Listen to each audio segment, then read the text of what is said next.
भगवती कार्यक्रम में आपका स्वागत है। ओम शांति।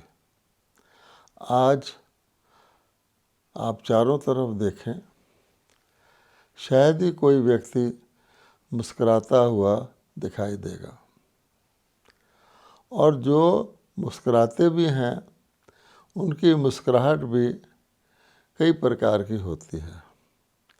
एक तो व्यक्ति जिसको कहते हैं व्यावसायिक मुस्कुराहट, कि किसी को रिसेप्शनिस्ट बना देता है कोई अपने ऑफिस में, तो वो एक जो भी उससे बात करने आता है उससे व्यावसायिक मुस्कुराहट करता है।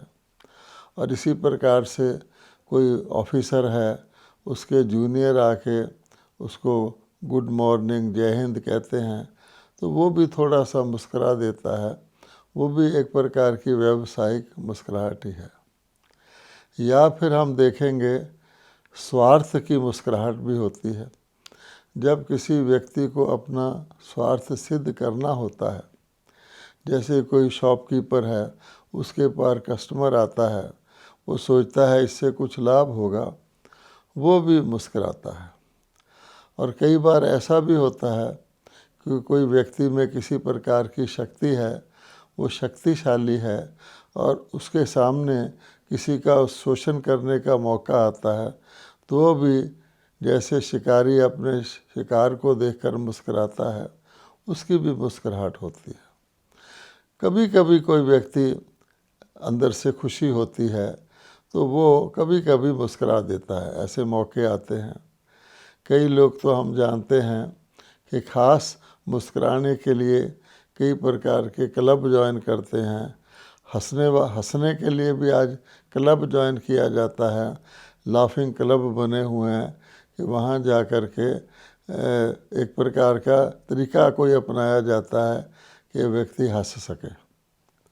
जैसे आज हम जानते हैं नृत्य करना भी एक होता है, व्यक्ति का हर वक्त मन नाचता रहे खुशी से। आजकल नृत्य करना भी एक प्रकार का आर्टिफिशियल हो गया है। आपको कोई गीत लगाना पड़ता है, उसके साथ आप नृत्य करते हैं, या फिर प्रोफेशनल नृत्य करते हैं, और जो ही गीत समाप्त होता है, आपका समय समाप्त होता है, आप नृत्य करना बंद कर देते हैं। अब प्रश्न ये है, ऐसा भी कभी मौका हुआ है जबकि व्यक्ति को मुस्कुराने की आवश्यकता ही ना पड़ती हो? अब हम देखेंगे, अगर आप देवी देवताओं की मूर्तियों को देखें मंदिरों में जाकर, तो क्या पाएंगे कि उनका चेहरा इतना खुशनुमा है कि उनको मुस्कुराने की आवश्यकता ही नहीं पड़ती, जैसे कि वो हर वक्त मुस्कुरा ही रहे हैं। इसी प्रकार से अगर आपने इनोसेंट मुस्कुराहट देखनी हो तो आज के ज़माने में आप बच्चों में देख सकते हैं। कोई भी व्यक्ति जो इनोसेंट है वो कभी कभी मुस्कुरा देता है, लेकिन वास्तव में मुस्कुराहट अंदर की प्रसन्नता का प्रतीक है। और अगर व्यक्ति अंदर से खुश है, प्रसन्न है, संतुष्ट है, आनंदित है, तो उसको मुस्कुराने की ज़रूरत ही नहीं पड़ती। उसका चेहरा भी मुस्कुरा रहा होता है, उसकी आंखें भी मुस्कुरा रही होती हैं। तो हर व्यक्ति ये चाहता है कि मुझे खुशी मिले, क्योंकि खुशी से ही चेहरे पर प्रसन्नता आती है। तो जो खुश व्यक्ति होता है उसकी तो खुशी ही चेहरे से प्रकट होती है, और खुशनुमा चेहरा होता है, उसको ना मुस्कुराने की आवश्यकता रहती है, क्योंकि वो उसका चेहरा ही मुस्कुराता रहता है। इसीलिए कहा गया है, face is the index of mind. मुस्कुराहट वाले व्यक्ति का चेहरा मुस्कुराता रहेगा, जिसका मन खुश है, अंदर प्रसन्नता है, उसका चेहरा मुस्कुराता रहेगा। अगर किसी के अंदर निराशा है तो उसका चेहरा फिर उसी प्रकार का होगा। तो कहा जाता है, दिल की बात बता देता है असली नकली चेहरा। अब हम आते हैं इस बात पर कि हर व्यक्ति अंदर से क्या चाहता है।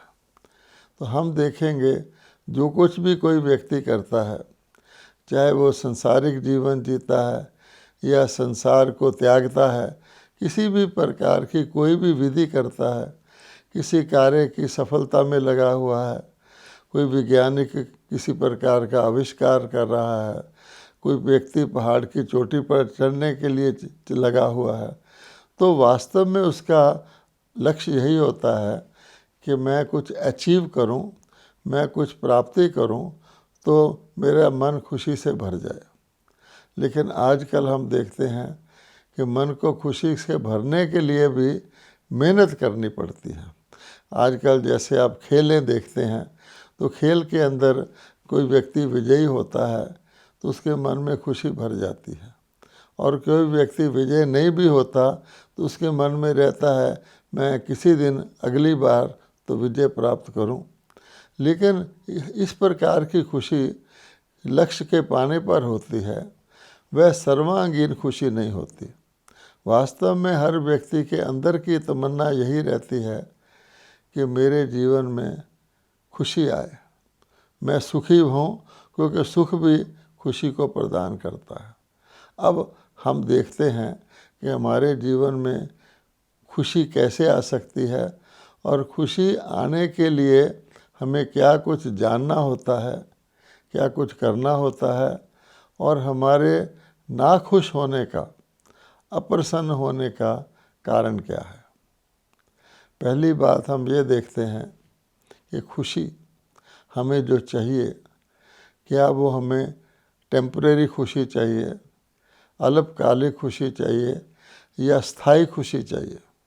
तो हर व्यक्ति यही कहेगा कि अल्पकालिक खुशी तो हम यहाँ भी कोशिश करके प्राप्त कर लेते हैं, लेकिन क्षणभंगुर खुशी नहीं, मुझे तो जो असली खुशी होती है, जो स्थायी खुशी होती है, वो चाहिए।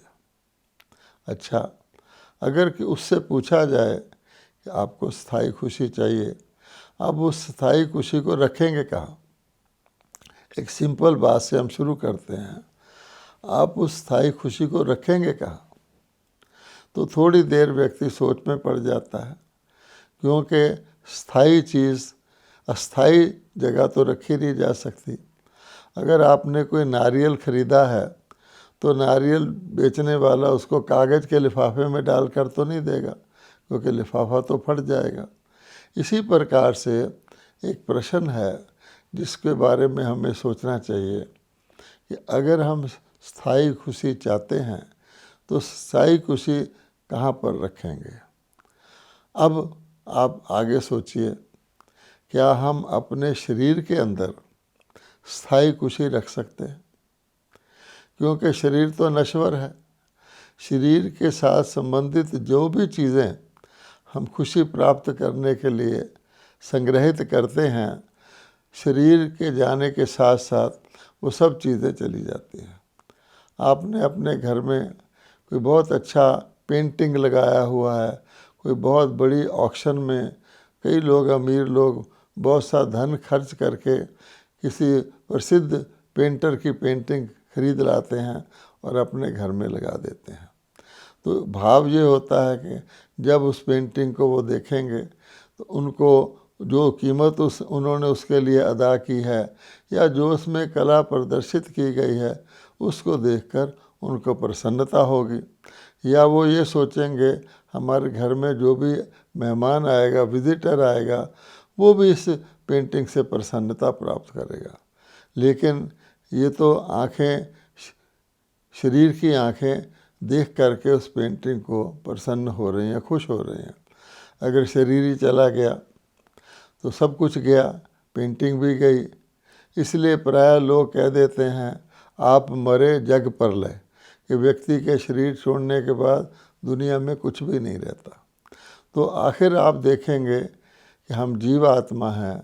शरीर और आत्मा में जो स्थायी चीज़ है वो आत्मा है। आत्मा अजर अमर अविनाशी है, आत्मा शाश्वत है। आत्मा को आग जला नहीं सकती, तलवार काट नहीं सकती, ऐसा बताया गया है।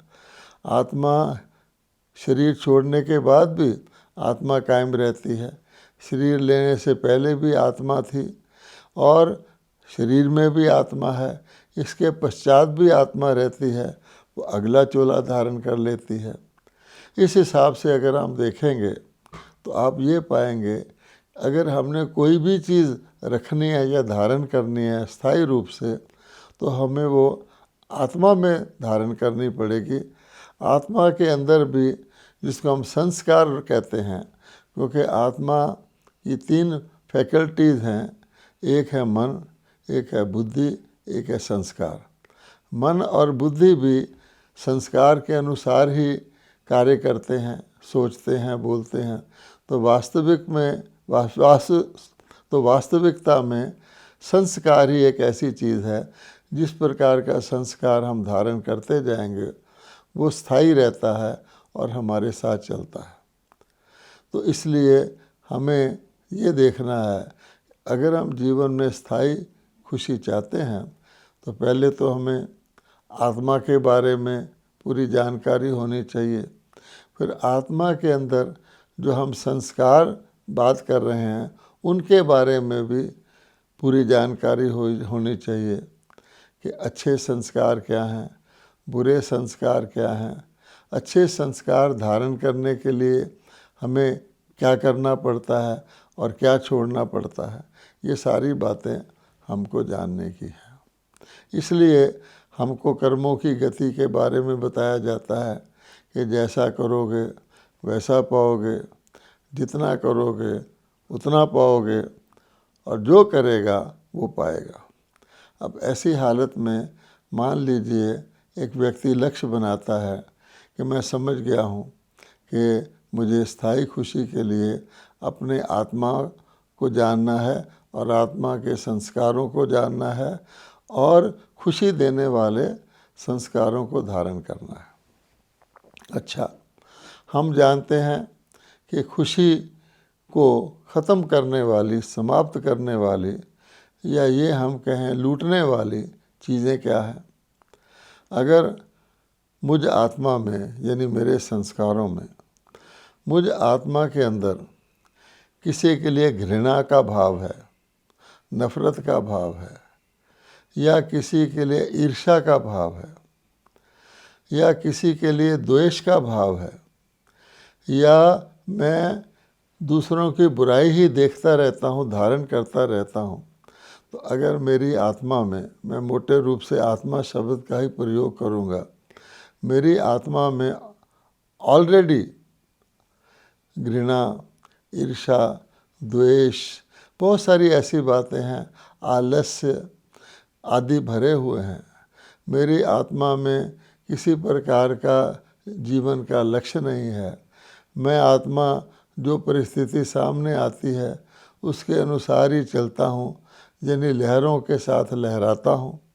मैं आत्मा केवल खाना पीना सोना आदि को अपने जीवन का लक्ष्य माने हुए हूँ, तो मुझे स्थायी खुशी के बारे में भूल जाना चाहिए, सोचना ही नहीं चाहिए। इसलिए पहली बात यह है कि ये चीज़ें आत्मा से निकलें, आत्मा के अंदर स्थान बने खुशी के लिए, तभी तो हम खुशी को धारण कर सकते हैं। इसलिए कहा जाता है कि मनुष्य के अंदर खुशी के बारे में सोचने पर भी उसके अंदर बजाय खुशी हो, उसके अंदर तनाव पैदा हो जाता है खुशी के बारे में सोचने पर भी। वो किस तरह कि जैसे आप देखते हैं किसी रेलवे ट्रेन प्लेटफार्म पर आई है और उससे बहुत सारे मुसाफिर हैं जो निकलना चाहते हैं, बाहर गेट पर आके खड़े हैं, और बहुत सारे ऐसे मुसाफिर हैं जो उसके अंदर चढ़ना चाहते हैं। तो अगर चढ़ने वाले सोचे कि हम पहले चढ़ जाएं, तो अंदर तो जगह ही नहीं है, और उतरने वाले को वो उतरने ना दें, तो नॉर्मली लोग देखते हैं आजकल ये सीख गए हैं कि पहले उतरने वाले को उतरने दो, तभी तो आप चढ़ सकते हैं उसके अंदर। लेकिन अगर आप नहीं करते तो दरवाजे के ऊपर एक प्रकार का तनाव पैदा हो जाता है।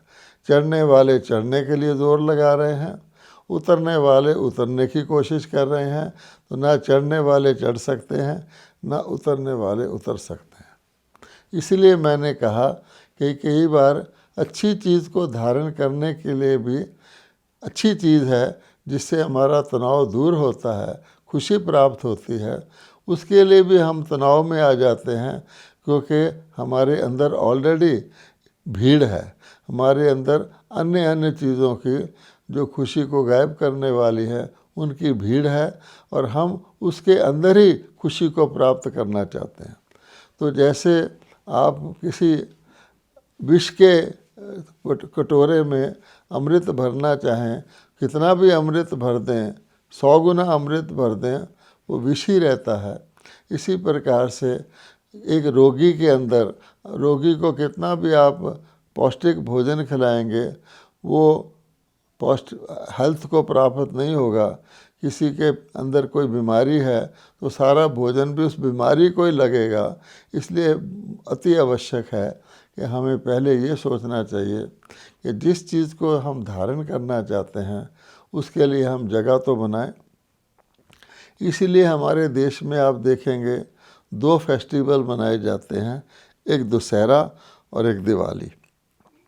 दशहरे में हम क्या करते हैं, बुराई को जलाते हैं। जब बुराई को ख़त्म कर देते हैं, कहा ही जाता है कि बुराई पर अच्छाई की विजय।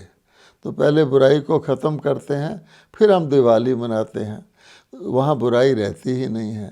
तो इस प्रकार से अगर हम अपने जीवन में खुशी चाहते हैं तो हमें पहले सोचना चाहिए कि खुशी प्रदान करने वाली, खुशी देने वाली चीज़ें हमको अंदर ले जानी है, और जो हमें खुशी को, हमारी को लूटने वाली चीज़ें हैं, उनको हमने बाहर निकाल देना है और दोबारा अंदर नहीं आने देना है। ये एक सिंपल भाषा में मैं आपको बता रहा हूँ। अब आप देखेंगे कि कोई व्यक्ति सोचे कि मैं अपने ईर्ष्या के संस्कार को, द्वेष के संस्कार को, घृणा के संस्कार को, शत्रुता के संस्कार को, बदला लेने की भावना के ऐसे ऐसे अनेक संस्कारों को बाहर निकाल दूं, तो ऐसे निकालने से नहीं निकलते हैं। इसका एक ही तरीका है कि मैं अच्छे संस्कारों को धारण करूं। जैसे मैले पानी की, गंदे पानी की बाल्टी में आप अच्छा पानी भरते जाएं, भरते जाएं, भरते जाएं, तो वो गंदा पानी धीरे धीरे ख़त्म होता जाएगा और आखिरकार वो बाल्टी स्वच्छ पानी, अच्छे पानी से भर जाएगी। इसी प्रकार ये प्रोसेस शुरू होता है। पहले तो हम जो खुशी को छीनने वाली चीज़ें हैं उसको ना करने का अपने अंदर अटेंशन रखें। ये चीज़ें मेरी खुशी को लूटने वाली हैं, आगे के लिए मैं इनसे सावधान रहूँगा। और जो खुशी को प्रदान करने वाली चीज़ें हैं उसको हम संकल्प में लाएं, बोल में लाएं, कर्म में लाएं, व्यवहार में लाएं। वैसे आजकल भी आप देखेंगे कोई व्यक्ति खुश रहना चाहे तो सिंपल बात है कि वो अपने जीवन में जो उसके जीवन में खुशी प्रदान वाली करने वाली घटनाएं हैं, जब उनकी स्मृति रखता है तो उसके चेहरे पे मुस्कुराहट आ जाती है, उसका चेहरा खुश नज़र आता है। एक व्यक्ति अकेला ही बैठा है और वो अपनी ऐसी ऐसी सफलताओं को याद कर रहा है जो उसने जीवन में पाई थी। तो वो याद करते करते उसके चेहरे पर मुस्कुराहट आ जाएगी। कोई दूसरा उसका मित्र मिलने आएगा तो कहेगा, बड़े खुश नज़र आ रहे हो, क्या सोच रहे हो भाई। इसी प्रकार से एक तरीका तो ये है कि हम अपने जीवन में खुशी प्रदान करने वाली अपनी विशेषताओं को, अपनी अचीवमेंट्स को स्मृति में लाते रहें, क्योंकि जब हम उसको लाने में बिज़ी होंगे तो जो हमें उदास करने वाली चीज़ें हैं वो हमारे अंदर आएंगी नहीं, तो हम नेचुरली खुश रहेंगे। और उसके बाद दूसरी बात क्या है कि हमारी ज़्यादातर जो हम देखते हैं हमारी खुशी जाती है, वो इस कारण से जाती है कि हमारे अंदर दूसरों की कमी, कमज़ोरी, उसकी बुराई देखने की एक आदत पड़ गई है।